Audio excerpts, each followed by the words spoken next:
111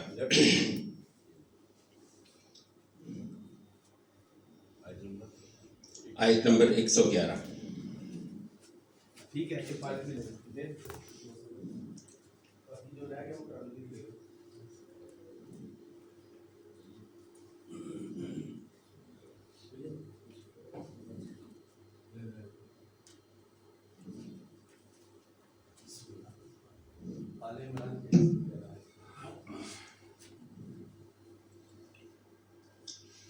بسم الله الرحمن الرحيم. الحمد لله رب العالمين والصلاة والسلام على أشرف الأنبياء والمرسلين نبينا محمد وآله وصحبه أجمعين.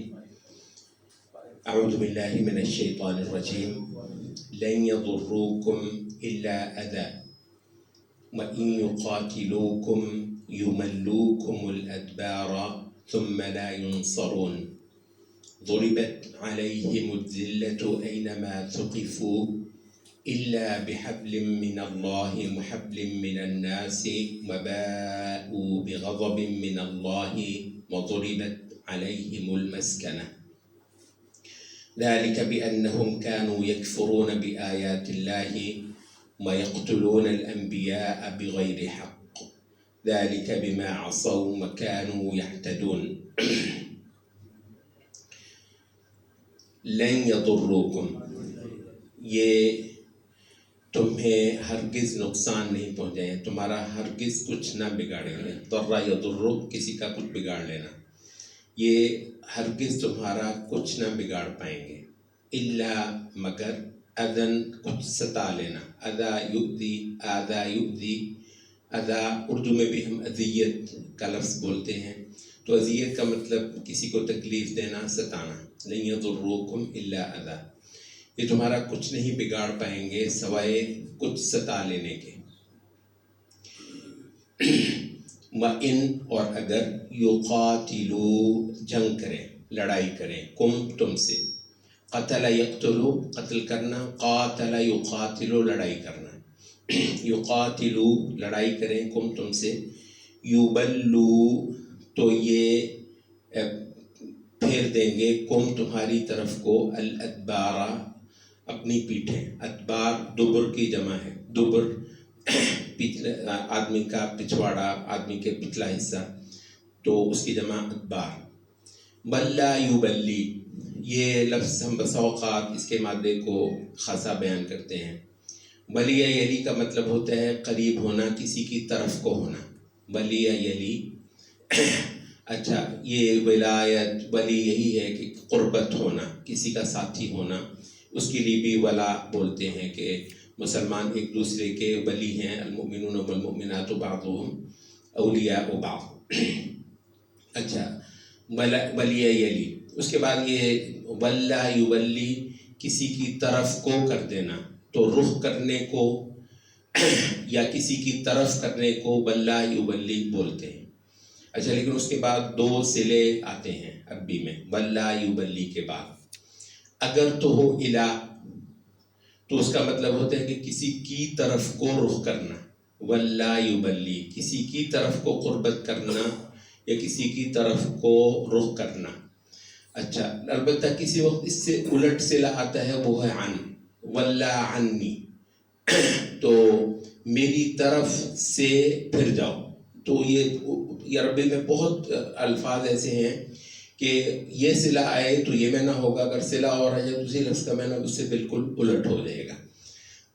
اچھا، تو ولا عن، یہاں پر عن جو ہے نا، یہ انڈرسٹوڈ ہے، تو کسی کی طرف سے رخ پھیر لینا. تو یبلوکم، تمہاری طرف کو پھیر دیں گے، الادبارہ، اپنی پیٹھیں، یعنی اپنی پیٹھوں کے رخ تمہاری طرف کو کر دیں گے. مطلب ہے تم سے بھاگ جائیں گے. مراد موٹی یہ ہے کہ یہ تم سے فرار اختیار کر دیں گے، تمہارا سامنا نہیں کر سکیں. یبلوکم الادبارہ ثم، پھر، لا ینصرون، ان کی کوئی نصرت بھی نہیں ہوگی. لا ینصرون، ان کی کوئی نصرت، مدد بھی نہیں ہوگی. پوری آیت کا ترجمہ، یہ تمہارا کچھ نہیں بگاڑ پائیں گے سوائے کچھ ستا لینے کے، اور اگر یہ تم سے لڑائی کریں تو یہ تمہاری طرف اپنی پیٹھیں کر کے بھاگ جائیں گے اور پھر ان کو کوئی نصرت بھی نہیں ملنے والی۔ ضربت دے ماری گئی، تانیث کی ہے کیونکہ ذلت مؤنث ہے۔ ضربت دے ماری گئی علیہم ان کے اوپر، الذلت ذلت، این ما جہاں بھی، یہ ما جو ہے نا اس کو زائدہ بولتے ہیں، یہ جب آتی ہے تو اس میں نا وہ تنکیر کے معنی کو بڑھا دیتی ہے۔ یہ عربی انگریزی میں جیسے آپ کہتے ہیں نا what ever, when ever, where ever, اچھا یہ جو ایور کا معنی انگریزی میں ہے نا وہ ما دیتا ہے، اینما، این کا مطلب کہاں یا جہاں، اور اینما جہاں بھی، ٹھیک ہے جی، کیفما کسی بھی طرح، کیفا کا مطلب کیسے، کیفما کسی بھی طرح، یار مجھے یہ چیز چاہیے کسی بھی طرح چاہیے، تو یہ جو ہم بھی بولتے ہیں نا اور انگریزی میں ایور بولتے ہیں، وہ سینس عربی میں ما کے ذریعے سے ادا کی جاتی ہے۔ تو اینما جہاں بھی، ثقفو یہ پائے جائیں۔ اچھا یہ لفظ بھی ہمارے ہاں اردو میں ایک اور طریقے سے ثقف یثقف، یہ ثقافت ہم اردو میں بولتے ہیں۔ اچھا عربی میں جب آپ کہتے ہیں نا یار یہ بڑا پڑھا لکھا آدمی ہے تو اس کو کہتے ہیں رجل مثقف، مثقف پڑھا لکھا، اس کے لیے یہی لفظ بولا جاتا ہے، مثقف کا مطلب پڑھا لکھا۔ اچھا تو ثقف یثقف کا اصل مطلب ہوتا ہے پتہ پانا، ثقف یثقف کا مطلب ہوتا ہے پتہ پانا، کیونکہ اس کے اندر جو ہے نا وہ نالج، انڈرسٹینڈنگ، تجربہ، نظر کا گہرا ہونا، یہ سارے معنی آ جاتے ہیں۔ تو اس وجہ سے ثقافت جو ہے کہ انسان جو ہے نا وہ سیکھتا ہے اپنی زندگی سے معاشرتی طور پر، تو ثقافت کا لفظ اسی سے ہو گیا۔ ہم اردو میں زیادہ تر ثقافت جو ہے نا وہ تمدن یا سویلائزیشن یا کلچر کے معنی میں بولتے ہیں اردو میں، لیکن عربی میں ثقافت جو ہے وہ زیادہ اس معنی میں نہیں بولا جاتا، بلکہ ثقافت کا مطلب انسان کی تعلیم، انسان کا پڑھا لکھا ہونا، انسان کا تجربہ کار ہونا۔ عربی میں ثقافت کا معنی زیادہ تر یہی چلتا ہے، کلچر کے معنی میں بہت کم چلتا ہے عربی میں آج بھی۔ تو ثقف یثقف پتہ پانا، علم پانا، یہ پیسو وائس ہے، ثقف، ٹھیک ہے، جہاں ان کا پتہ چلے، جہاں موٹا ترجمہ کرتے ہیں جہاں یہ پائے جائیں، اینما ثقفوا جہاں بھی یہ لوگ پائے جائیں، الا سوائے بحبل کسی سہارے کے، حبل ڈور، رسی، ڈور، سہارا۔ یہ حبل عربی میں بہت اوقات جو ہے ایک تو فزیکلی جو رسی ہوتی ہے اس کے لیے بولا جاتا ہے، اور بہت اوقات حبل سہارا، جس کو پکڑ کر کوئی آدمی کسی کے ساتھ جڑ لے یا کسی مصیبت سے بچنے کے لیے نکل آئے، جیسے آپ کنویں سے رسی کو پکڑ کر باہر آ جاتے ہیں۔ اچھا الا بحبل مگر سوائے کسی سہارے کے، یہ حبل نکرہ ہے، کسی بھی طرح کا سہارا، کوئی نہ کوئی سہارا، الا بحبل، تو اسی وجہ سے ترجمہ میں سوائے کسی نہ کسی انداز کے سہارے کے، من اللہ اللہ کی طرف سے، کوئی نہ کوئی سہارا اللہ کی طرف سے مل گیا کبھی، وحبل اور کوئی نہ کوئی سہارا من الناس سے لوگوں سے، کہیں اللہ سے کوئی نہ کوئی سہارا ادھر ادھر کا مل گیا، اور کہیں انسانوں سے کوئی نہ کوئی سہارا ہاتھ آ گیا۔ وباءوا اور لوٹے، یہ باء یبوء لوٹنا، کسی چیز کا کو حاصل کر کے واپس آنا، وباءوا اور لوٹے یہ، حاصل کر آئے یہ، بغضب ایک غضب کے ساتھ، من اللہ اللہ کی طرف، اللہ کے ایک خاص غضب کو لے کر یہ لوگ لوٹے۔ وضربت اور دے ماری گئی علیہم ان کے اوپر، المسکنہ مسکنت، مسکینی، مسکنہ مسکینی، یہ نادار ہونے کے لیے عربی میں دو لفظ ہیں اور دو لیولز ہیں، ایک ہے فقیر جس کے پاس کچھ بھی نہ ہو، فقیر اسے کہتے ہیں جو بے حد ضرورت مند ہو، کچھ بھی اس کے پاس نہیں ہے۔ اچھا اس سے ذرا اچھا لیول ہوتا ہے، اس کو کہتے ہیں مسکین۔ مسکین وہ ہوتا ہے جس کے پاس کچھ نہ کچھ ہو بھی لیکن بہت اچھی طرح اس کا گزارا نہیں ہوتا، یہ بڑے ٹیکنیکل لفظ ہیں، اس حد تک ٹیکنیکل ہیں کہ قرآن مجید نے سورۃ توبہ میں زکوٰۃ کے جو 8 مصارف بیان کیے ہیں نا کہ ان کو بھی زکوٰۃ لگ سکتی ہے، ان کو بھی زکوٰۃ لگ سکتی ہے. اچھا اس میں پہلے دو مصرف بولے ہیں انما الصدقات للفقراء والمساکین. زکوٰۃ جو ہے، زکوٰۃ کے جو اموال ہیں یہ فقراء کے لیے ہیں اور مساکین کے لیے ہیں. وہ آپ ذرا اندازہ کر لیں کہ جہاں 2 لفظ اکٹھے آئے 2 out of 8 تو یہ ہو، تو اس کا مطلب ہے دونوں کا الگ الگ ٹیکنیکل معنی ہے. یوں نہیں ہے کہ ایک ہی ہم معنی جو ہے نا وہ چلتے ہیں. تو وہاں پر بھی فقہاء نے یہی کہا کہ فقراء وہ لوگ ہیں کہ جو بالکل ہی خالی ہوتے ہیں، ان کو زکوٰۃ لگتی ہے. اچھا کئی سارے ایسے ہوتے ہیں جن کا مطلب یہ نہیں ہے کہ روٹی پکتی ہی نہیں ہے، لیکن خاصی مشکل سے پکتی ہے ان کی روٹی. اچھا ان کو جو ہے نا جو ضروریات ہیں وہ بہت دشواری ہے، ان کی زندگی آسان نہیں گزر رہی. اچھا ان کو بھی زکوٰۃ لگتی ہے. جن کی زندگی آسانی سے نہیں گزرتی تو 2 باقاعدہ مسئلہ بول رہے ہیں، فقیر اور مسکین. لیکن مسکین جو ہے بسا اوقات تو اس کا ریفرنس مالی ہوتا ہے، مالی لحاظ سے. یہاں مالی لحاظ سے مسکنت کا نہیں ہے، وہ جو ہے نا سماجی لحاظ سے مسکین ہونا وہ ہے کہ ان پر جو ہے نا مسکنت کا مطلب کہ یہ جو ہے نا بالکل بیچارگی، لاچاری جو ہے نا ان پر اللہ کی طرف سے مسلط کر دی گئی. تو یہ مالی معنی میں نہیں ہے بلکہ سماجی معنی میں. ذالک یہ ہے بِأَنَّهُمْ، اس وجہ، یہ با جو ہے نا با سببیہ اس کو بولتے ہیں، اس وجہ سے. بے کا مطلب سبب. بِأَنَّهُمْ اس وجہ سے، ان کے ہم وہ تھے، کانو تھے، یکفرون کفر کرتے. یہ سارا اس وجہ سے ان کے ساتھ ہوا کہ ان کا وتیرہ تھا کفر کرنا بآیات اللہ، اللہ کی آیتوں کے ساتھ. وَيَقْتُلُونَ اور قتل کرنا، قتل کرتے. الانبیاء مفعول ہے نبیوں کو، نبیوں کو قتل کر دیا کرتے تھے بغیر حق، ناحق. یہاں پہ فقہاء نے کہا کہ استغفر اللہ، یہ مطلب نہیں کہ نبیوں کو حق سے بھی قتل کیا جاتا ہے اور ناحق بھی. مطلب یہ ایک گناہ کا ایک اضافی معنی بتانے کے لیے، اس کا گھناؤنا پن بتانے کے لیے لفظ بولا گیا ہے. اس طرح نہیں بولا گیا کہ ایک قتل نبیوں کا جو ہے نا حق ہو سکتا ہے اور ایک ناحق ہو سکتا ہے. وَيَقْتُلُونَ الْأَنْبِيَاءَ بِغَيْرِ حق، اور نبیوں کو قتل کرتے ناحق. ذَلِكَ یہ تھا، بیما یہ با پھر آ گئی سببیہ، ما جو عصوا انہوں نے نافرمانیاں کی. عصا یعصی نافرمانی کرنا، حکم سے سرتابی کرنا. عصوا یہ نافرمانیاں کرتے رہے، فعل ماضی ہے. وَكَانُوا اور تھے، یعتدون حد سے گزرتے. اعتدا یعتدی حد سے بڑھ جانا، تو یہ حد سے بڑھ جاتے رہے. پوری آیت کا ترجمہ، دے ماری گئی ان پر ذلت جہاں بھی یہ پائے جائیں، سوائے کہ کچھ سہارا ہاتھ آ جائے کبھی اللہ کی طرف سے اور کچھ سہارا آ جائے انسانوں کی طرف سے، اور لوٹے یہ اللہ کے غضب کے ساتھ، اللہ کے غضب کے حقدار ہوئے. اور دے ماری گئی ان پر لاچاری. ذالک یہ تھا اس وجہ سے کہ یہ ان کا وتیرہ رہا اللہ کی آیتوں کے ساتھ کفر کرنا اور انبیاء کو ناحق قتل کرنا. اور یہ اس وجہ سے کہ یہ نافرمانیاں کرتے اور حد سے گزر جاتے رہے تھے.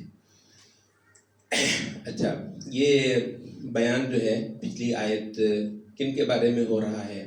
ظاہر ہے ان کا نام ان آیات میں تو نہیں لیا گیا. پھر وہ کون ہے؟ پچھلی آیت پڑھ لیجئے تو اس میں ہے کہ وَلَوْ آمَنَ أَهْلُ الْكِتَابِ لَكَانَ خَيْرًا لَهُمْ. یہ جو بہترین امت اس جہان میں اب برپا کر دی گئی ہے محمد صلی اللہ علیہ وسلم کو بھیج کر، اور تاریخ نے ایک بالکل نیا موڑ موڑا ہے، اور اللہ رب العزت کا اس جہان کے اوپر جو ہے وہ اس درجے کے اندر جو ہے نا وہ اپنی قوت اور اپنی نصرت ظاہر کرنے کا عمل وہ شروع ہو چکا ہے. تو یہ کیا ہی اچھا ہوتا کہ یہ بے وقوف لوگ بھی اس آخری رسالت پر ایمان لے آتے. اچھا تو پھر یہ کون ہوئے؟ یہ پچھلی آیت نے یہ بیان کر دیا کہ اب ان آیتوں میں، آج کی آیتوں میں جو بات ہو رہی ہے یہ اہل کتاب کی متعلق ہو رہی ہے. لیکن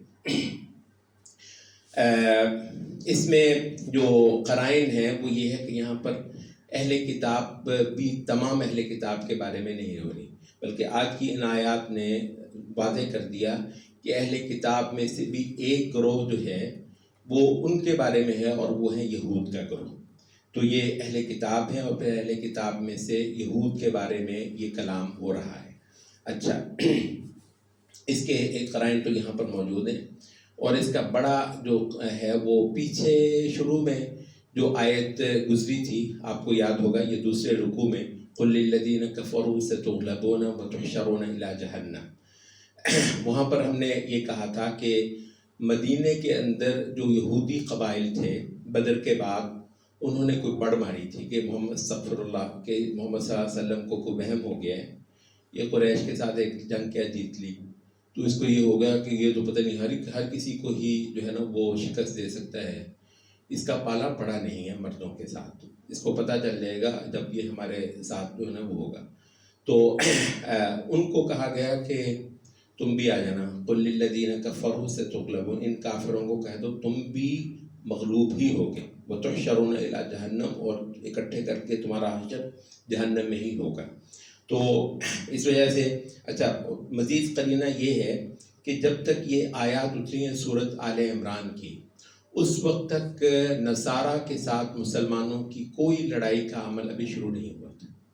اچھا، البتہ یہود کے ساتھ بدر کے فوراً ہی بعد جو ہے وہ جو بنو قینقاع کے ساتھ نبی صلی اللہ علیہ وسلم کی جنگ ہوئی تھی، پھر اس کے بعد بنو نذیر کے ساتھ جو ہے نا وہ جنگ کا سما بننے لگا تھا۔ تو اس وقت جو فضا تھی وہ ساری کی ساری لڑائی کے حوالے سے وہ یہود کے ساتھ تھی، لڑائی وغیرہ کا پورا سینیریو عیسائیت کے ساتھ ابھی آیا ہی نہیں تھا۔ تو سورۃ آل عمران کی آیت کی یہ پوری فضا ہے بنیادی طور پر اس کا ریفرنس انہی اہل کتاب کی طرف ہے جو اس وقت مسلمانوں کے ساتھ لڑائی وغیرہ کے عمل میں جو ہے نا وہ آگے آ رہے تھے، سامنے آ رہے تھے۔ تو یہ اس طرح کے کئی سارے قرائن سے ہمیں معلوم ہوا کہ ان آیات کا اصل مدلول جو ہے وہ اہل کتاب میں سے ایک مخصوص گروہ ہے، اور وہ کون ہے؟ وہ ہیں یہود۔ اچھا، یہود کے حوالے سے جو سب سے زیادہ ایک اور قرینہ بھی آپ کہہ لیجئے کہ جو غضب کا لفظ ہے وہ اللہ رب العزت نے یہود کے لیے ہی قرآن مجید میں بولا ہے، متعدد مقامات پر غضب کا لفظ جو ہے، اللہ کا غضب، اس کا غصہ جو ہے وہ کچھ لوگوں پر اللہ تعالیٰ نے مسلط کر دیا ہوا ہے۔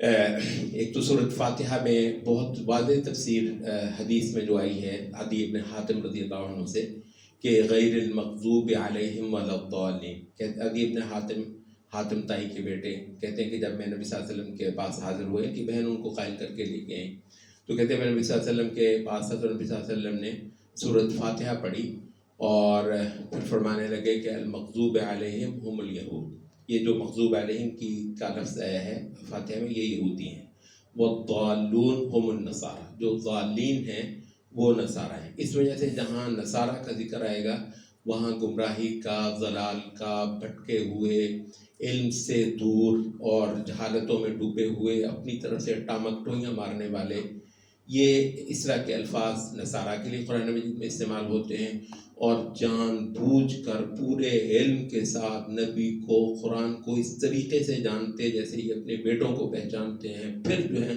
بدکاری پہ آمادہ، سرکشی پہ پوری طرح یہ ہر وقت تیار، اور یہ جو ہے باقاعدہ محاذرائی کرنا حق کے ساتھ، اور دراصل اللہ رب العزت کے ساتھ ضد کرنا، یہ مخصوص کیریکٹر جو ہے وہ تاریخ میں ایک گروہ کے حوالے سے ذکر ہوا ہے، اور وہ ہیں یہود۔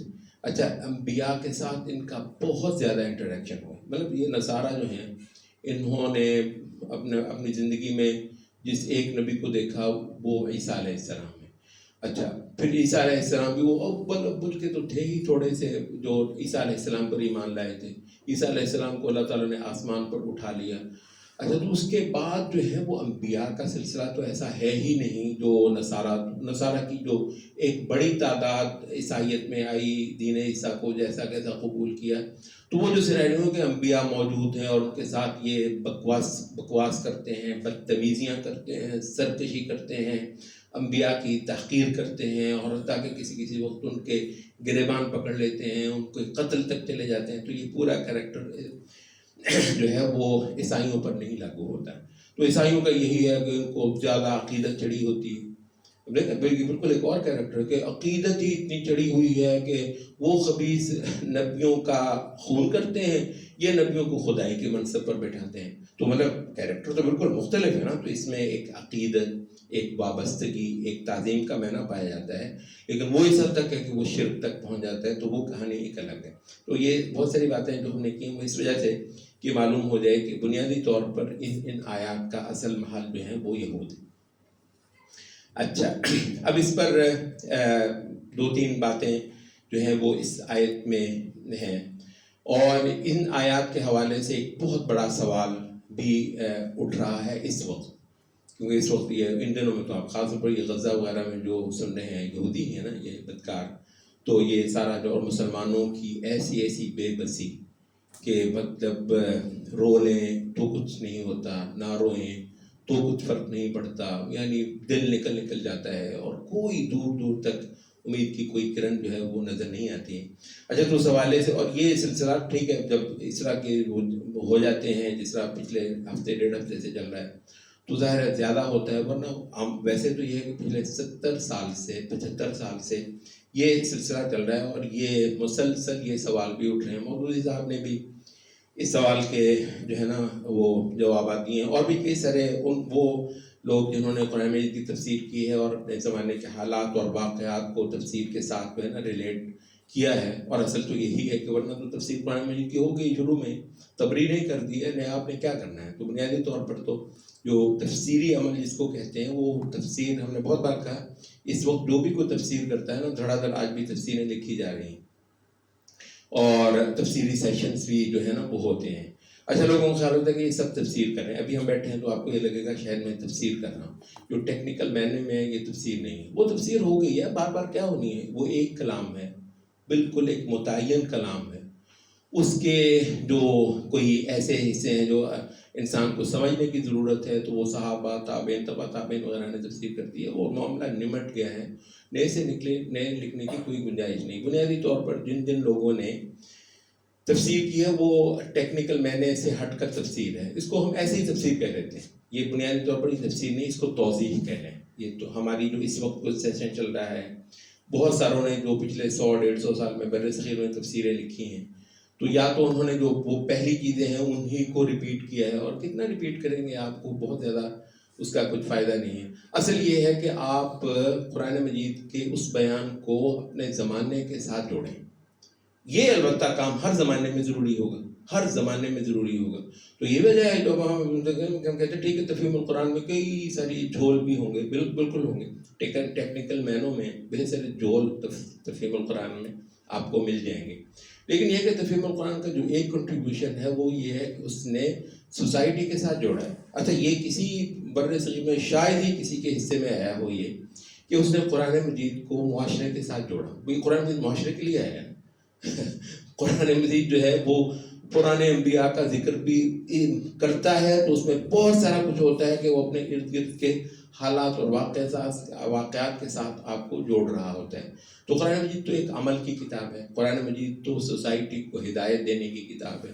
تو اگر وہ فاصلے ہی برقرار ہیں، آپ کو پتہ ہے نا قرآن مجید بات کر رہا ہے وہ سوسائٹی میں پڑھ کہاں رہی ہے.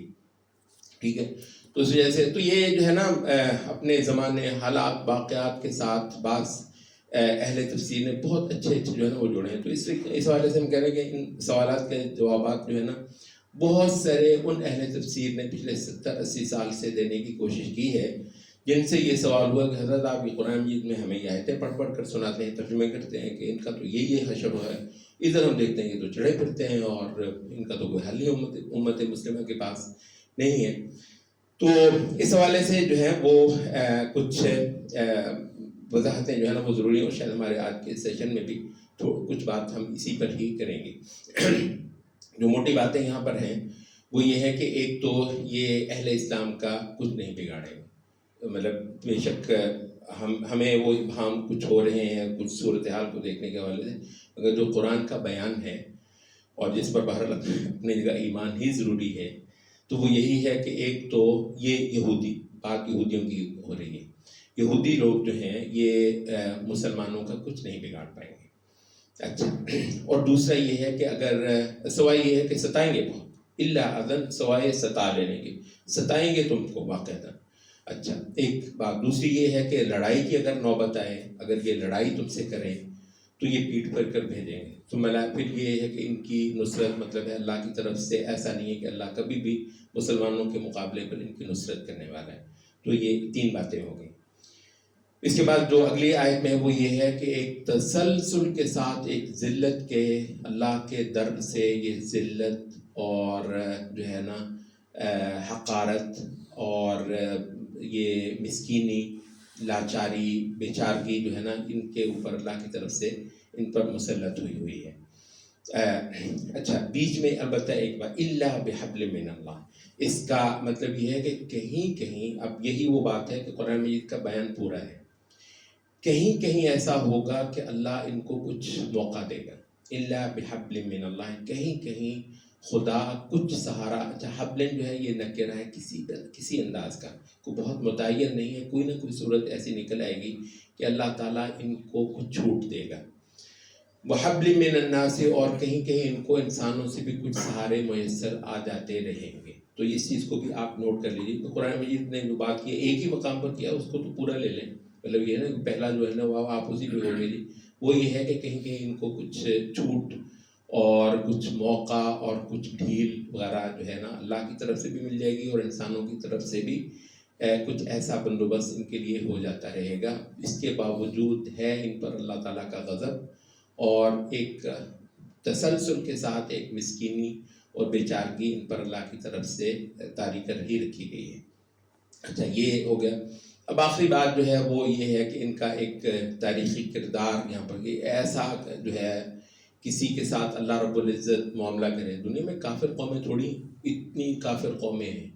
اچھا، ایک لحاظ سے تو ان سے بڑی جو مطلب یہودی مطلب اصولی طور پر تو بہت سارے انبیاء کو مانتے ہیں.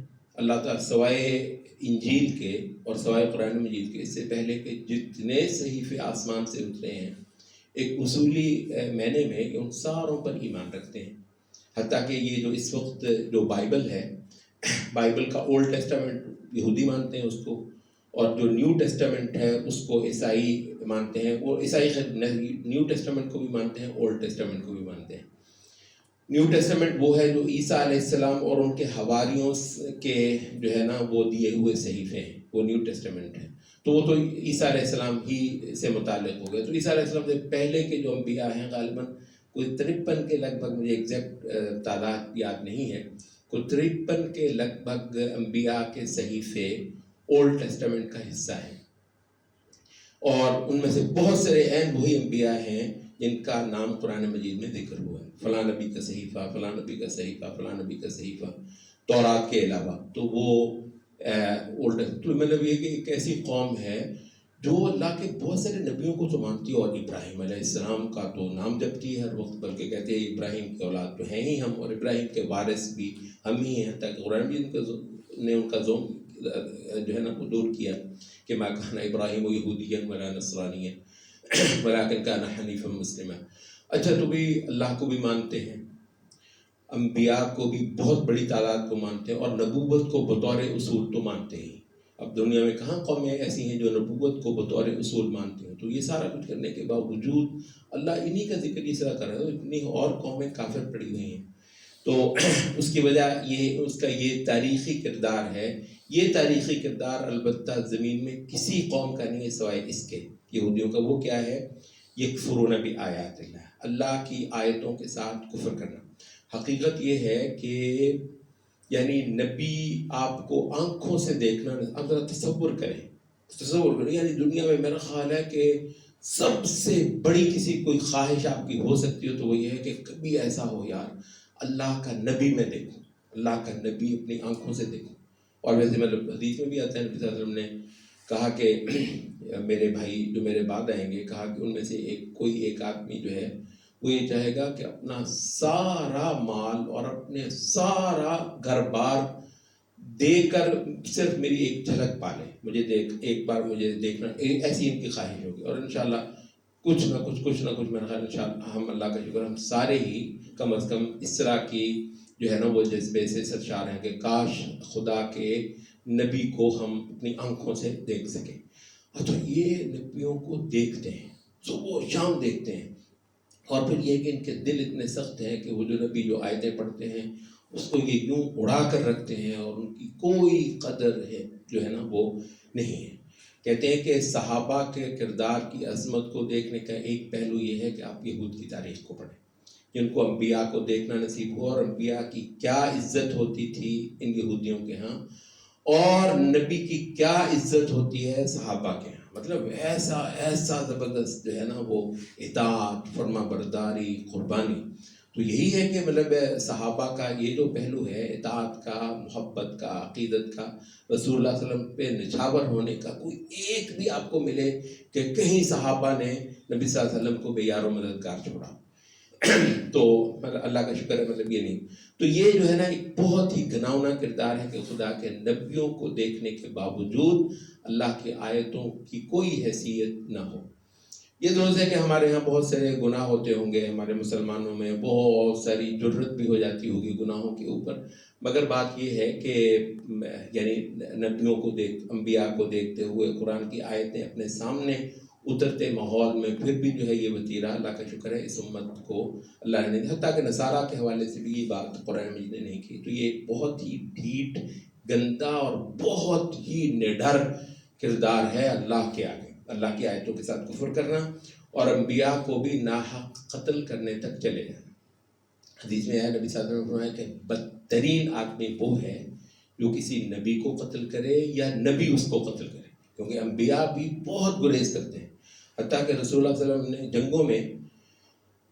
جنگوں میں شریک ہوئے ہیں، جنگوں کی سپہ سالاری نبی صلی اللہ علیہ وسلم فرماتے رہے ہیں، لیکن ایسا تقریباً نہیں ہوا کہ نبی صلی اللہ علیہ وسلم اپنے ہاتھ سے کسی کا خون کرے، حتیٰ کہ جنگوں میں بھی، کیونکہ یہ بہت کوئی ایسا کوئی ملعون ہوگا کہ نبی صلی اللہ علیہ وسلم کے ہاتھ سے وہ قتل ہو جائے. سوائے جنگ احد میں مطلب ہے وہ ابن قمی کا جو واقعات ہے تو اس کو نبی صلی اللہ علیہ وسلم نے اپنے ہاتھ سے قتل کیا. تو ایک ہی بندہ اس حوالے سے بدترین آدمی وہ ہے جو کسی نبی کا خون کر دے، اور یا پھر یہ ہے کہ نبی جو ہے وہ اس کی جان لے. تو ایسا آدمی، تو یہ ان میں کثرت سے ایسا ہوا ہے کہ انہوں نے انبیاء کا خون کیا. یہاں ایک چھوٹا سا اور مسئلہ بالعموم ذکر ہوتا ہے کہ یہ کیا نبی قتل کیا جا سکتا ہے یا نہیں. اللہ عالم، جو موٹا سا بہت سارے اہل علم نے یہ بات کی ہے کہ یہاں ہم نا انبیاء اور رسول میں فرق کرتے ہیں، نبی اور رسول میں فرق کرتے ہیں. انبیاء کا قتل ہونا ممکن ہے، البتہ رسولوں کے قتل کے حوالے سے تقریباً یہ ہے کہ رسولوں کا قتل جو ہے، کیونکہ اللہ رب العزت رسولوں کی جو ہے نا پروٹیکشن فرماتا ہے، اور رسول جیت کر ہی جاتے ہیں. وَلَقَدْ سَبَقَتْ كَلِمَتُنَا لِعِبَادِنَا الْمُرْسَلِينَ إِنَّهُمْ لَهُمُ الْمَنْصُورُونَ وَإِنَّ جُنْدَنَا لَهُمُ الْغَالِبُونَ. یہ ہماری بات جو ہے نا وہ لکھ دی گئی ہے کہ اپنے رسول بندوں کے لیے انہم لہم ان کی نصرت یقیناً ہوگی، وَإِنَّ جُنْدَنَا لَهُمُ، یہ غالب ہی آ کر كَتَبَ اللَّهُ لَأَغْلِبَنَّ أَنَا وَرُسُلِي، اللہ نے یہ لکھ دیا ہے کہ غالب آ کر ہی رہوں گا میں اور میرے رسول.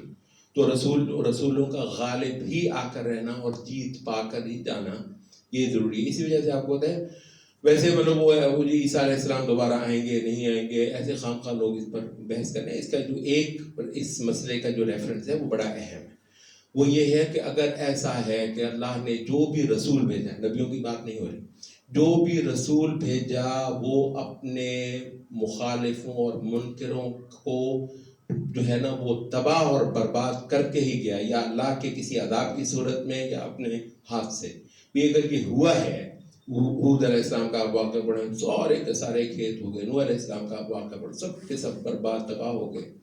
یہ مدین کا واقعہ پڑھتے ہیں، لوط علیہ السلام کا واقعہ پڑھتے ہیں، موسیٰ علیہ السلام کے جو دشمن، تو یہ ہے اور محمد صلی اللہ علیہ وسلم بھی جیت پا کر کے بالکل صاف جو ہے میدان مار کے جیت کے، منکرین دور دور تک کہیں نظر نہیں آ رہے. یہ حجت الوداع کا تو اتنا بڑا یہ ہے کہ رسول اللہ صلی اللہ علیہ وسلم اس انداز میں اس جہان کے اندر غلبہ، طاقت، اقتدار اور جیت پا کر، اور منکر کہیں دکھائی نہیں دیتے.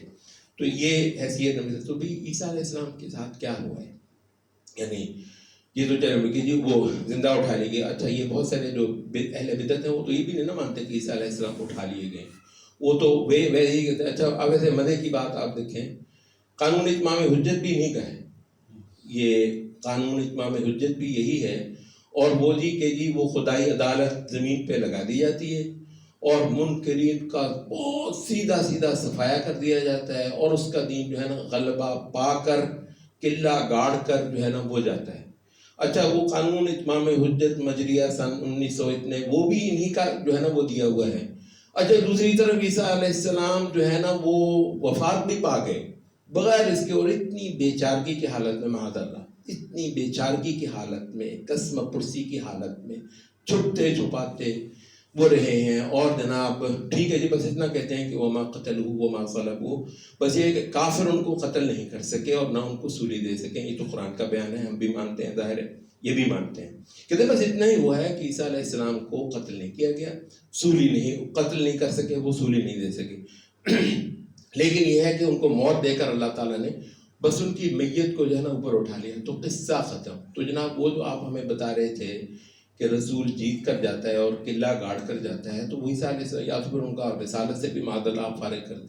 حالانکہ عیسیٰ علیہ السلام جو ہے صرف رسول نہیں ہے، سب سے عام درجہ نبیوں کا ہے جو 1,24,25,26,000 کی تعداد میں ہیں. پھر ان میں سے 313 ہیں جو رسول بنائے گئے ہیں. پھر ان 313 میں سے 5 اولو العزم من الرسل ہیں، نوح علیہ السلام، ابراہیم علیہ السلام، موسیٰ علیہ السلام، عیسیٰ علیہ السلام، محمد صلی اللہ علیہ وسلم. تو عیسیٰ علیہ السلام صرف رسول نہیں ہے، عیسیٰ علیہ السلام اولو العزم من الرسل میں 5 ایسے کہ انسانیت کی تاریخ میں سب سے بڑا حق کو، دین کو قائم کرنے میں سب سے بڑا نمایاں کردار رکھنے والے 5، ان میں سے ایک عیسیٰ علیہ السلام. تو ان کو تو جو ہے نا وہ جس حالت میں اگر یہ مان لیا جائے استغفر اللہ کہ ان کی وفات ہو گئی اس حالت میں، اور پھر ان کی میت کو جو ہے نا وہ اس کی بے حرمتی اللہ نے بس کرنے سے بچا لیا. جب ایک بندہ فوت ہو گیا ہے تو پھر کافر زیادہ سے زیادہ دشمن یہ کہتے ہیں کہ ان کی لاش کی بے حرمتی کرے، بس اتنا ہی ہوا کہ لاش کی بے حرمتی نہیں کرنے دی. یہ کل نصرت ہوئی ہے عیسیٰ علیہ السلام کی، یہ کل نصرت ہوئی ہے عیسیٰ علیہ السلام کی ان کے بقول. اس کے بعد جناب بس وہ لاش وہ ڈھونڈتے رہے، لاش ان کو مل ہی نہیں سکی، قصہ ختم عیسیٰ علیہ السلام.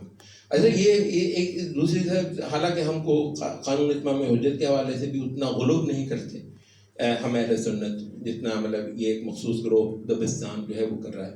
لیکن دوسری طرف آپ کے حیران رہ جاتے ہیں، اصل میں اس بات کو جو ہے نا وہ اہل سنت کا نیریٹو جو ہے نا وہ سپورٹ کرتا ہے کہ رسول نے کی پیار میں اللہ کی یہ جو سنت ہے نا کہ رسول نے جیت پا کر جانا ہے، وہ عیسیٰ علیہ السلام کے کیس میں اس وقت بے شک پورا نہیں ہوا، لیکن اللہ کی یہ سنت لازماً پوری ہو کر رہنی ہے. اور اس وجہ سے اہل سنت یہ عقیدہ رکھتے ہیں احادیث کی روشنی میں، محض اپنے ظن و تخمین سے نہیں، اپنے جو ہے نا وہ صغرا کبرا ملا کر نہیں، بلکہ حدیثوں سے جو ہے باقاعدہ طور پر یہ بیان ملتا ہے کہ عیسیٰ علیہ السلام نے آنا ہے اور اپنے اور قتل کن کو کرنا ہے بھلا؟ یہود کو. یہی جو ہے نا یہ وباء بغضب من اللہ وضربت علیہم، یہ جن کے بارے میں بیان ہے یہ ہے اصل میں عیسیٰ علیہ السلام کے مخاطب. اور اس انداز میں جو انہوں نے عیسیٰ علیہ السلام کا کفر کیا ہے وہ بہرحال پہلے نبیوں کے ساتھ اس انداز کا کفر نہیں کیا ہے. عیسیٰ علیہ السلام کو تو سرے سے انہوں نے کسی کھاتے میں نہیں رکھا. تو اس وجہ سے یہ ہے کہ عیسیٰ علیہ السلام بھی اللہ کی یہی سنت پوری کرنے آئیں گے کہ ان کا خاتمہ کر کے ایک ایک کو تیز کر کے یا یہ مسلمان ہو جائیں گے. وَإِن مِّنْ أَهْلِ الْكِتَابِ إِلَّا لَيُؤْمِنَنَّ بِهِ. اور یہ بھی کمال ہے کہ قرآن مجید میں وہ جو بیان ہے نا، اس آیت کی تفسیر بھی جب یہ کرتے ہیں نا عیسیٰ علیہ السلام کو فوت شدہ ماننے والے لوگ، ایسے آپ لطیفے ہوتے ہیں، آپ ہنس کے لوٹ پوٹ ہوتے ہیں جب وہ کہتے ہیں وَمِنْ أَهْلِ الْكِتَابِ إِلَّا لَيُؤْمِنَنَّ بِهِ قَبْلَ مَوْتِهِ. کوئی اہل کتاب باقی نہیں رہے گا سوائے یہ کہ اپنی موت سے کہ اس کی موت سے پہلے وہ اس پر ایمان لائے گا. تو بسا اوقات کہیں کہ قبل موت ہی میں ہے کی ضمیر کہتے ہیں، ہم ان کی طرف کرتے ہیں، یعنی جب بھی یہ مرتے ہیں مرتے وقت یہ سارے عیسیٰ علیہ السلام پر ایمان لے آتے ہیں جتنے یہودی ہیں. یا تو پھر یہ تفسیر کریں کہ موت ہی میں ہے کی ضمیر یہ اہل کتاب کی طرف کریں کہ اہل کتاب میں سے ہر ایک جو مرتا ہے لازماً عیسیٰ علیہ السلام پر ایمان لا کر ہی مرتا ہے. یہ کیا اللہ تعالیٰ کی طرف سے اعزاز حاصل ہے اہل کتاب کو کہ عیسیٰ علیہ السلام پر کفر کے ساتھ اللہ ان کو دنیا نہیں چھوڑنے دیتے. یا تو یہ تفسیر کریں، یا یہ ہے کہ موت ہی میں ہے کہ ضمیر جائے عیسیٰ علیہ السلام کے، عیسیٰ علیہ السلام کے مرنے سے پہلے کوئی اہل کتاب کافر دنیا میں رہے گا نہیں. یہ بالکل وہ ہے جو ہماری حدیثیں بتا رہی ہیں. ہماری حدیثیں یہی بتا رہی ہیں کہ اہل کتاب میں سے کوئی کافر جو ہے وہ باقی نہیں رہے گا. لا محالہ عیسیٰ علیہ السلام اور ان کے ساتھ مسلمانوں کی تلواروں سے وہ جو ہے وہ قتل ہو جائے گا. دوبارہ ہم جو ہے نا اب اس کی طرف آ جاتے ہیں کہ یہ جو یہودیوں کے بارے میں یہ جو بیان ہے، تو اس کے بارے میں ہم یہ کہتے ہیں کہ ایک تو آپ تاریخی طور پر یہ دیکھیں، یہ نا بڑا ہی ایک عجیب سا واقعہ ہوا ہے کہ ہم لوگ جو تقریباً اس ایک 70-80 سال کے عرصے میں پیدا ہوئے نا، ان کو یہ سوال کھڑا ہوا ہے پوری تاریخ میں نبی صلی اللہ علیہ وسلم کے بعد یہودی آپ کو کہیں نہیں ملتے ایک ایسے دشمن کے طور پر جو طاقتور ہے، قوت والا ہے. مسلمانوں کہیں کوئی آپ نے سنا ہو نبی صلی اللہ علیہ وسلم کی زندگی میں جو لڑائیاں ہو گئیں، یہ ایک غزوہ بنو قینقاع کا ملتا ہے، پھر بنو نذیر کا ملتا ہے، پھر آخر میں بنو قریظہ وہ احزاب والا ایپیسوڈ ہے، یہ ہو گیا. اس کے بعد یہ نکل گئے تو پھر یہ جا کر بیٹھ گئے خیبر میں. خیبر میں پہلے سے ان کی بہت زیادہ اسٹرینتھ موجود تھی. یہ جو مدینے سے جلا وطن ہوتے رہے، یہ بھی جا کر خیبر میں بیٹھتے رہے، وہ ان کا بہت بڑا گڑھ بن گیا. اور وہ جو غزوہ خیبر جو جس کا جو ہے نا وہ ایک بہت بڑا اعزاز حضرت علی رضی اللہ عنہ کو ملا کہ ان کو نبی صلی اللہ علیہ وسلم نے جھنڈا دیا اور خیبر جو ہے وہ فتح ہوا. اچھا، خیبر کے بعد یہودی آپ کو 14 صدیوں تک یا 13.5 صدیوں تک آپ کو یہودی نام کی شے نہیں ملتی. بس اس حیثیت میں ملتی ہے کہ یہودی جو ہے نا وہ کہیں اکا دکا یہودی مسلمانوں کے زیر سایہ رہتے ہیں. نبی صلی اللہ علیہ وسلم وصیت فرما کر گئے تھے کہ اہل کتاب کو جزیرہ عرب سے نکال دینا. اچھا، اس کا ایک تو وہی ہے جو ہمارے ہاں وہ کر دیا جاتا ہے، فوراً نکال دو. صحابہ نے یہ سمجھا کہ یہ سماجی حقیقتوں کی روشنی میں ہی نبی صلی اللہ علیہ وسلم کا یہ حکم سمجھا جائے گا. اور آپ ذرا دیکھیں کہ حضرت ابو بکر کے دور میں یہودیوں کو جلا وطن نہیں کیا گیا، مسلمانوں کے پاس ابھی وہ قوت نہیں ہے. حضرت عمر کے بھی دور کے شروع سالوں میں پھر جب حضرت عمر نے پوری قوت پالی تو نبی صلی اللہ علیہ وسلم کے اس حکم پر عمل کیا اور یہودیوں کو جزیرہ عرب سے جو ہے وہ جلا وطن کر دیا گیا. کہتے ہیں کہ شام میں اب خیبر بھی جزیرہ عرب میں آتا ہے، خیبر میں پہلے چھوڑا ہوا تھا، پھر خیبر سے بھی ان کو پورے حجاز تہامہ یہ سارے کا سارا جزیرہ عرب بہت بڑا ہے. اس وقت تھوڑا سا معلوم رہے، اس وقت جو تاریخی طور پر جزیرہ عرب ہے جس میں کافر جو ہے وہ رہ ہی نہیں سکتا، کافر اس کے اندر نہیں رہ سکتا نبی صلی اللہ علیہ وسلم کے حکم سے. اخرج الیہود والنصارى من جزیرۃ العرب. یہ جزیرہ عرب بھلا کتنا بڑا ہے؟ یہ پورا اس وقت کا سعودی عرب. اچھا، سعودی عرب سے ساؤتھ میں پورا یمن یہ جزیرہ عرب میں آتا ہے. اس کے بعد یمن کے جو ہے نا وہ ایسٹ میں عمان آتا ہے، پورا عمان جزیرہ عرب ہے. عمان سے جو ہے نا تھوڑا نارتھ میں سعودی عرب سے ایسٹ میں پھر جو ہے وہ امارات آتا ہے. پوری امارات جو ہے عرب امارات یہ جزیرہ عرب میں آتے ہیں. پھر اس کے بعد قطر آتا ہے، پھر اس کے بعد کویت آتا ہے، پھر بحرین. یہ اتنے سارے اس وقت کے جو ممالک ہیں یہ جزیرہ عرب میں آتے ہیں. اتنا بڑا ہے جزیرہ عرب، بہت بڑا خطہ ہے جزیرہ عرب، جس کے تنہا نبی صلی اللہ علیہ وسلم حکمران ہو کر گئے. نبی صلی اللہ علیہ وسلم کی حکمرانی آپ کو پتہ ہے، یعنی کہتے ہیں کہ اگر آپ کابل سے کراچی کا فاصلہ دیکھیں تو اس سے زیادہ بڑا خطہ رسول اللہ صلی اللہ علیہ وسلم کے زیر اقتدار. اتنے بڑے خطے کے فرما روا ہو کر نبی صلی اللہ علیہ وسلم دنیا سے گئے. اور کہتے ہیں کہ کسی بھی نبی کے حوالے سے یہ ایک بہت بڑا خطہ ہے، جو حتیٰ کہ سلیمان علیہ السلام کا جو فلسطین ہے وہ اس سے چھوٹا ہے.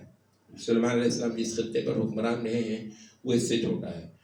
تو بہرحال یہ شام میں ایک علاقہ تھا ازروحات، تو وہاں پر یہ جلا وطن ہو کر رہ گئے تھے. یہ دلچسپی چیز ہوگی، اس وقت یہ اسرائیلی فوج کا ایک بہت بڑا جو ہے نا وہ ISPR ٹائپ جو ہے نا وہ ان کا ایک ٹویٹ کرنے والا ہے، وہ افیحی الذروعی، وہ باقاعدہ لکھتا ہے کہ میں اب ان یہودیوں کا بیٹا ہوں جن کو حضرت عمر نے دلا وطن کر کے پورے جزیرہ عرب سے اذرعات میں بھیجا تھا، تو وہ اپنے نام کے ساتھ وہ الذروعی لکھتا ہے، ابھی بھی لکھتا ہے، عربی اس کی بہت اچھی ہے، عربی میں ٹویٹ کرتا ہے، کئی بار میں نے بھی اس کے جو ہے نا وہ ٹویٹ دیکھے ہیں، بسا اوقات جو ہے نا وہ یہ کرتا ہے، وہ امن کی آیتیں پڑھ پڑھ کے نا وہ حماس کے خلاف، کہ دیکھو یہ حماس جنگ کرتی ہے، قرآن مجید جو ہے نا وہ امن کا جو ہے نا وہ دائی۔ اچھا بہرحال تو ان کو جو ہے نا وہ اچھا اس وقت سے لے کر آپ کو یہودی کہیں سینیریو میں نہیں ملتے، موٹی بات ہے وہ یہ۔ اچھا یہ ایک دور ہے کہ اس میں ان لوگوں کا، تو اس میں ایک تو جو ہے ہمارا جواب وہ ہے کہ الا بحبل من اللہ وحبل من الناس، کہیں کہیں اللہ ان کو سہارا دے بھی دے گا، اس میں اللہ کی کیا حکمت ہوگی تو وہ اپنی جگہ پہ۔ اور آپ کو پتہ ہے حدیثوں سے بالکل واضح ہے کہ زمانہ آخر میں بھی، یہ بھی کا لفظ میں جان بوجھ کر بول رہا ہوں کیونکہ بعض لوگ یہ سمجھ رہے ہیں کہ ضروری ہے کہ اس وقت کا یہ سینیریو لازماً عیسیٰ علیہ السلام اور مہدی والا سینیریو ہو۔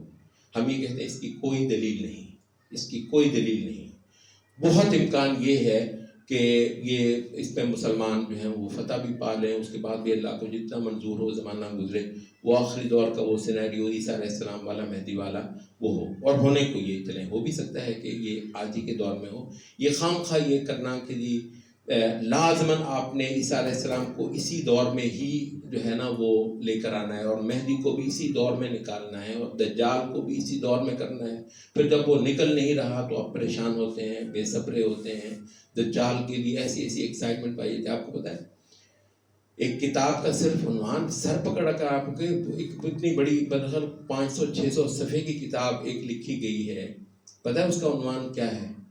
کیا دجال کی آمد ہے؟ واللہ ایگزیکٹ میں آپ کو ایگزیکٹ ورڈنگ بول رہا ہوں، ایگزیکٹ ورڈنگ، کیا دجال کی آمد ہے؟ اس کے لیے آپ بےتابی محسوس کر رہے ہیں اس جملے میں، آمد کس کے لیے بولتے ہیں؟ اس کے لیے آپ کو کیوں بھی وہ نبی صلی اللہ علیہ وسلم نے اس سے پناہ مانگنے کا حکم دیا ہے کہ تشہد میں جب تم دعا کرنے لگو تو پہلے یہ کر لو، یہ کچھ فتنوں سے پناہ مانگ لیا کرو، ان میں سے ایک فتنۃ المسیح دجال ہے۔ تو یہ آپ کو ایسی کیوں بےتابی؟ اچھا یہ باقاعدہ شوق ہے اتنی زیادہ کہ جی کہیں سے دجال نکل، پھر جب وہ نکلتا نہیں ہے تو ایسے ہی تعویلیں کر کر کے جو ہے نا وہ یہ مغربی تہذیب ہی دجال ہے۔ یار یہ جو تعویل ہے اس کو یہ جو مجاز ہے، پھر جب وہ فزیکلی نہیں ہوتا تو پھر آپ ان آیات کو ان کی جو ہے نا مجازی تفسیر کرنے پہ چلے جاتے ہیں، اور یہ مجازی تفسیر اتنی بڑی گمراہی ہے۔ مجازی تفسیر، وہ امریکہ میں مجھے یاد ہے اسلامک سینٹر میں نا وہ ایک عیسائیوں کا ایک گروپ آیا تھا، عورت پادری تھی، وہ پروٹیسٹنٹ کی عورتیں بھی پادری وہ جائز سمجھتے ہیں، تو ان کے ساتھ ایسے ہماری نشستیں ہو رہی تھی، تو اس کے وہ پتہ نہیں عیسیٰ علیہ السلام کے حوالے سے بات ہو گئی میری اس کی، تو میں نے کہا ایسے تھوڑا سا انجان سا بن کے میں نے کہا کہ ایسا کہیں بائبل میں لکھا ہوا ہے کہ عیسیٰ علیہ السلام نے کہا کہ اب جب میں آؤں گا تو میں تلوار لے کر آؤں گا؟ تو میں نے کہا کہ یہ ہے، کہتی ہاں ہے، تو پھر ساتھ ہی کہتی ہے but we interpreted as knowledge, تلوار سے مراد نا ہم نالج لیتے ہیں۔ مجازی تفسیر، اس کو انگریزی میں ایک لٹرل تفسیر ہوتی ہے جس کو ظاہری تفسیر کہتے ہیں اور جس کو ہم مانتے ہیں۔ تلوار کا مطلب تلوار ہی ہوتا ہے بھائی صاحب، قرآن مجید جو ہے نا اس کو یوں نہ کریں، تلوار کا مطلب تلوار ہی ہوتا ہے، ٹھیک ہے؟ اچھا تلوار سے مطلب جو وہ علم ہے وہ فنا ہے، اس کو میٹافورک انٹرپریٹیشن کہتے ہیں، مجازی تفسیر۔ تو یہ نا میٹافورک تفسیر جو ہے نا وہ شروع کر دی، تو وہ اس وقت موقع نہیں تھا، بس میں کہتا رہ گیا کہ اچھا تو عیسیٰ علیہ السلام جب پہلی بار آئے تو وہ تو نالج کے ساتھ پھر نہیں آئے ہوں گے، وہ جو کہہ رہے ہیں کہ اب جب میں آؤں گا تو تلوار لے کر آؤں گا، تلوار کی تفسیر نالج ہے، تو اس کا مطلب ہے کہ اب جب میں آؤں گا تو میں علم لے کر آؤں گا، تو پہلے آپ کیا کرتے رہے؟ تو مطلب ویسے ہی جو ہے، تو یہ پھر جو ہے نا وہ دجال بھی جو مادی تہذیب جو ہے نا یہ دجال ہوتی ہے بھائی صاحب۔ قرآن مجید کے تو قرآن مجید میں تو خود دجال کے اس انداز کا بیان نہیں ہے، احادیث کے بیان کو آپ اتنا زیادہ مجازی مت بنائیں۔ اصل وجہ یہ ہے کہ آپ بے صبرے ہوئے جاتے ہیں، جب وہ نکل نہیں رہا تو آپ نے کسی اور کو دجال بنا کر جو ہے نا معاملہ نمٹانے کی کوشش کی. تو ایسی اچھا وہ مہدی وغیرہ ہمیں نہیں پتہ، بالکل نہیں پتہ. امت اسلام پہ اس سے زیادہ کڑے وقت آئے ہیں. جس وقت تاتاری آئے تھے بہت سارے لوگ کہہ رہے تھے کہ ہو نہ ہو یاجوج ماجوج یہی، کچھ چھوڑتے ہی نہیں تھے. ایسے تھے کہ سب کچھ تہتے کرتے ستیاناش کر کے جاتے تھے. لوگ کہتے تھے یہی یاجوج ماجوج ہے، اور مطلب وہ کہتے تھے بس یہی جو ہے نا وہ اب تو مہدی آئے تو آئے تو آئے. اب بتا یہ تاتاریوں نے اس پورا عالم اسلام رونق ڈالا تھا. اس کے بعد اللہ تعالیٰ نے یہ ممالک کو کھڑا کیا. ممالک نے ایسی بری مار ماری تاتاریوں کو، سبحان اللہ، بڑا حصہ جو ہے نا وہ امت کا وہ خالی کرو. اس کے بعد پھر جب یہ عثمانی آئے ہیں، کہتے ہیں یہ بلغاریہ، ہنگری، چیکو سلواکیا، یہ سارے یورپ کے تھے. خلافت ان کو فتح کرتی چلی گئی، اور آخر یہ جو ویانا ہے، آسٹریا کہتے ہیں یورپ کا قلب ہے. آسٹریا کے جو دارالحکومت ویانا ہے اس کا محاصرہ کئی مہینے تک خلافت جو ہے وہ یورپ یوں لرز رہا تھا کہ پتہ نہیں یہ، بلکہ وہ کہتے ہیں اس وقت اگر پیچھے سے یہ صفوی بدماش نہ ہوتے جو فارس میں بیٹھے تھے، شیعہ جو صفوی تھے، تو جب خلافت کی فوجیں بہت زیادہ یورپ میں جاتی تھی تو یہ پیچھے سے جو ہے نا ان پر حملہ آور ہوتے تھے، تو پھر خلافت کو پیچھے آنا پڑتا تھا. اس وجہ سے اس کی کنسنٹریشن یورپ کی طرف کہتے ہیں. بلکہ ایک مورخ نے، کسی نے لکھا ہے یورپی نے، میں ایک جگہ کسی کتاب تو نہیں اس کی پڑھی، میں نے اس کا حوالہ پڑھا. کہتا ہے کہ اگر اس وقت جب عثمانی خلافت اپنے عروج پہ تھی اور ویانا کا محاصرہ کیے ہوئے کھڑی تھی، اگر اس وقت صفویوں کی جو ہے نا یہ ریاست نہ ہوتی تو آج فرانس میں، اور وہ پتہ نہیں بتا رہا تھا برلن میں، ہم صبح فجر کے بعد یوں ہی قرآن پڑھ رہے ہوتے جیسے لیبیا اور تیونس میں اور مراکش میں پڑھا جاتا ہے صبح کے وقت. وہ کہتے ہیں ہم بھی قرآن کی تلاوت کر رہے ہوتے. تو یہ مطلب تو اللہ تعالیٰ نے اس کے بعد ایسی طاقت دی. یہ آپ کو پتہ ہے یہ تاتاریوں کے بعد کا ہے سارا کا سارا. اچھا جو نصرت اللہ نے نا جو نصرت کا وعدہ کیا ہوا ہے وہ تو بس صحابہ وغیرہ کے. بھائی صاحب یہ صحابہ نہیں تھے، یہ صحابہ نہیں تھے. نہ ممالک صحابہ تھے، نہ سلاجقہ صحابہ تھے، نہ یہ غزنوی جنہوں نے ہند فتح کیا ہے پھر اس کے بعد غوری، نہ یہ صحابہ تھے. صحابہ کے صدیوں کے بعد آئے ہیں جب تلوار اٹھائی ہے امت نے. اوکے اچھا ایک تو بات مطلب ہم یہ کہتے ہیں. دوسری جو ہے نا وہ آپ یہ غور کریں کہ کیا ایسا نہیں ہوا کہ لڑائی جب بھی مسلمانوں نے کی ہے یہودیوں کے ساتھ، انہوں نے جو ہے نا وہ ذلت اٹھائی ہے. تو اس میں بھی بلکہ شیخ صفر الوالی کہتے ہیں کہ خدا کے بندو، اسرائیل مسلسل حالت جنگ میں اور جنگ سے پریشان ہے، اس حال میں کہ کسی ایک بھی ملک کی ریگولر آرمی اسرائیل کے ساتھ حالت جنگ میں نہیں ہے. کہتے تصور کریں مسلمانوں کی کوئی ایک ریاست اسرائیل کے خلاف اعلان جنگ ہے، اور بغیر ریاست کے کہتے ہیں کہ وہ چند مٹھی بھر لوگوں نے اسرائیل کی جو ہے نا وہ نیند حرام کی ہوئی ہے. تو اس وجہ سے مطلب یہ ہے کہ جب بھی مسلمانوں نے قتال کیا ہے ان کے ساتھ تو اللہ تعالیٰ نے بھرا نصرت کی ہے. آج تک تو ہم نے یہی دیکھا ہے جب لڑائی کی نوبت آئی ہے تو اللہ تعالیٰ نے ان کو جو ہے نا وہ فتح نہیں دی. ہاں جب آپ ان کے ساتھ کرتے ہیں ڈیل میں یہودی کو کوئی مات نہیں دے سکتے، یہ بات اپنے نہیں کہتے ہیں. تو یہودی کے ساتھ جب امت ویسے ہی ڈیل کرنے جا رہی ہو، یہ میڈرڈ کا معاہدہ اور یہ اوسلو کا معاہدہ، اس کے اندر وہ آپ کی پوری حجامت کر کے آپ کو واپس بھیجتے ہیں. وہ سادات نے کیمپ ڈیوڈ کا سمجھوتا ہے. تو جب آپ ان کے ساتھ سمجھوتے کرتے ہیں تو ڈیل کرتے ہیں اس کے اندر. البتہ یہ ہے کہ جب آپ ہمت سے کام لے کر جہاد کرتے ہیں تو اللہ تعالیٰ بہرحال آپ کو نصرت ہی دیتا ہے. تو یہ 3 باتیں ہو گئیں. اور اسی کے حوالے سے شیخ صاحب اور بھی بات کہتے ہیں آپ حیران رہ جاتے ہیں. الا بحبل من اللہ وحبل من الناس، کہتے ہیں آپ آیت پڑھیں اور اس وقت دیکھیں جب سلامتی کونسل میں کوئی قرارداد پیش ہوتی ہے اسرائیل کے خلاف، اسرائیل جو ہے نا وہ امریکی مندوب کے پیچھے پڑا ہوا نا ویٹو کے لیے وہ کر رہا تھا. تو کہتے ہیں کہ اسرائیل کو اللہ تعالیٰ کچھ نہ کچھ انسانوں ہی کا سہارا فراہم کرتا ہے. اسرائیل کہتے ہیں یہ آکاش بیل ہے، آج بھی اپنے سارے کہتے یہودی اتنا دنیا کی دولت رکھتا ہے، کہتے ہیں نا، کہتے ہیں یہودی اتنا زیادہ دولت رکھتا ہے. آپ کو پتہ ہے امریکی امدادوں کا سب سے بڑا وصول کنندہ دنیا میں کون ہے؟ اسرائیل. کہتے ہیں آج اگر امریکی امدادیں اسرائیل کو نہ ملیں، اسرائیل جو ہے نا سروائیو ہی نہیں کرتا. الا بحبل من اللہ. کتنی سچی بات آپ کو. یعنی اسرائیل اپنے سہارے نہیں کھڑا. کہتے ہیں یہودی کبھی اپنے سہارے نہیں کھڑا ہو سکتا. اللہ تعالیٰ کی ایسی مار پڑی ہوئی ہے ان پر، کبھی یہودی آج بھی اپنے سہارے پر کھڑا نہیں ہوتا. کہتے ہیں یہ انگلی پکڑتا ہے کبھی امریکہ کی، اس سے پہلے برطانیہ کا جو ہے نا بغل بچہ بنا رہا ہے. تو اس وجہ سے نا اسرائیل کا ایک ذلیل کردار اور ذلت والا اور لوگوں کے سہارے ڈھونڈنے والا کردار جو ہے، مالی امدادوں سے لے کر جو ہے نا وہ سلامتی کونسل کے جو ہے نا ویٹو تک، اور پھر جو ہے وہ اور کہتے ہیں ویسے اگر آپ نے لٹریچر پڑھے ہیں یورپ کا، وہ شیخ والے میرے کو چوٹ بھی کی ہوئی، کہتے ہیں کہ جی آپ کو پتہ ہے یہ اینٹی سیمیٹزم ہارورڈ یونیورسٹی سے کئی سارے پروفیسر جو ہیں نا وہ برطرف کیے گئے ہیں اس وجہ سے کہ انہوں نے اسرائیل کے حوالے سے نا کو تھوڑی سی جارحانہ بات کر دی. یہ اینٹی یہ جو ہے نا اتنا بڑا ایک تانا ہے کہ جی یہ اینٹی سیمیٹک، آپ نے تھوڑی سی اسرائیل کے خلاف بات کی، یہ جی اینٹی سیمیٹک ہے، یہ جو ہے نا سام کی نسل کے جو ہے نا وہ خلاف ہے. اچھا یہاں پہ یہ حیرت کی بات ہے کہ سام کی نسل دنیا میں بس یہی اتنی سی ہے، حالانکہ ابراہیم علیہ السلام کی اولاد وہ ہیں، ہم مانتے ہیں تو یہ بھی ہیں.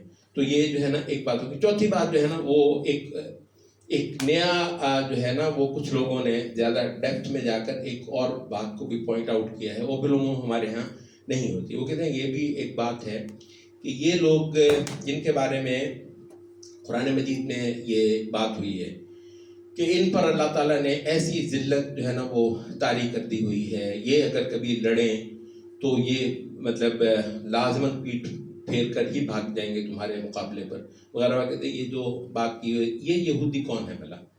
وہ کہتے ہیں آپ اس پر بھی تھوڑا سا غور کریں.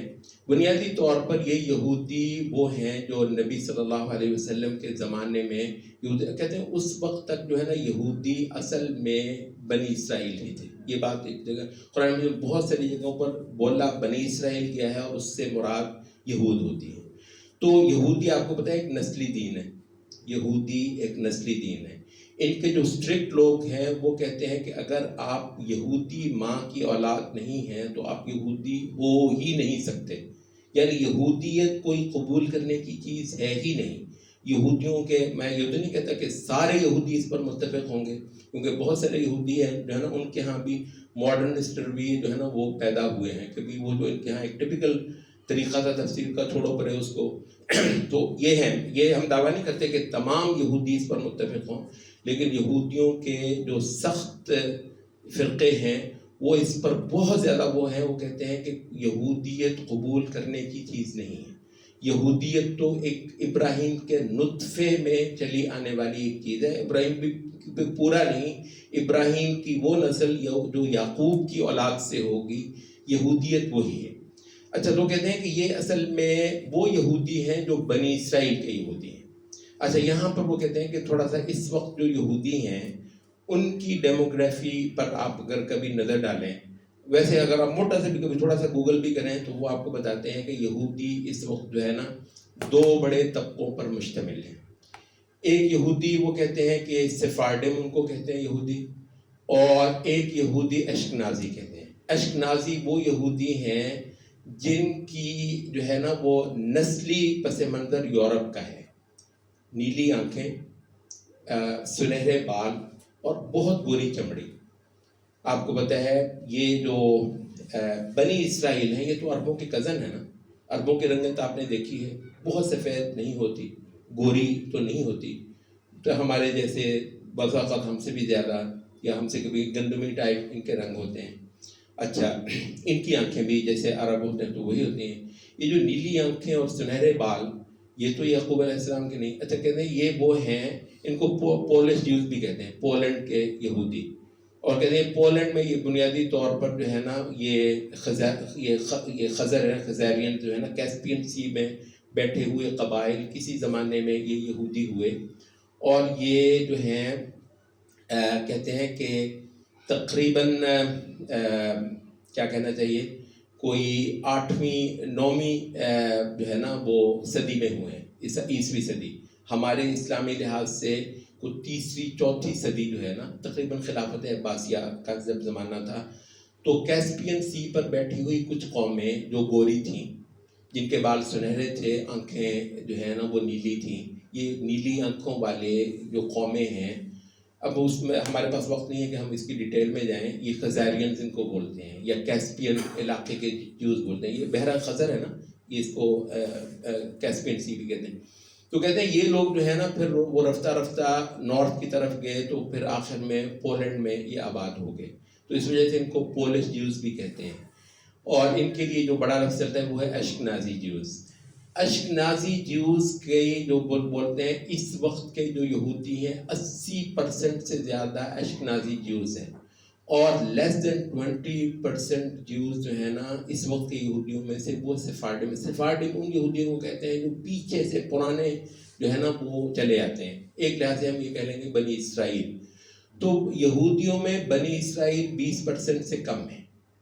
اچھا، تو کہتے ہیں کہ قرآن مجید کا یہ ریفرنس بنیادی طور پر ان یہودیوں کے لیے ہے جو نسلی یہودی ہیں، جو نسلی یہودی ہیں. اور خود یہودیوں کے بہت سارے فرقوں کی جو ٹیکنیکل سٹینڈنگ ہے نا، وہ ان کو سرے سے یہودی مانتی نہیں. وہ تو دھکے سے یہودی جو ہے نا وہ بنے ہوئے. اب وہ اکثریت میں ہیں اور وہ طاقتور ہیں، تو کہتے ہیں یہ جو ذلت اور مسکنت ہے بنیادی طور پر اس کا اصل محل بنی اسرائیل ہے. بنی اسرائیل یہودیوں میں بھی اس وقت تھوڑے ہیں.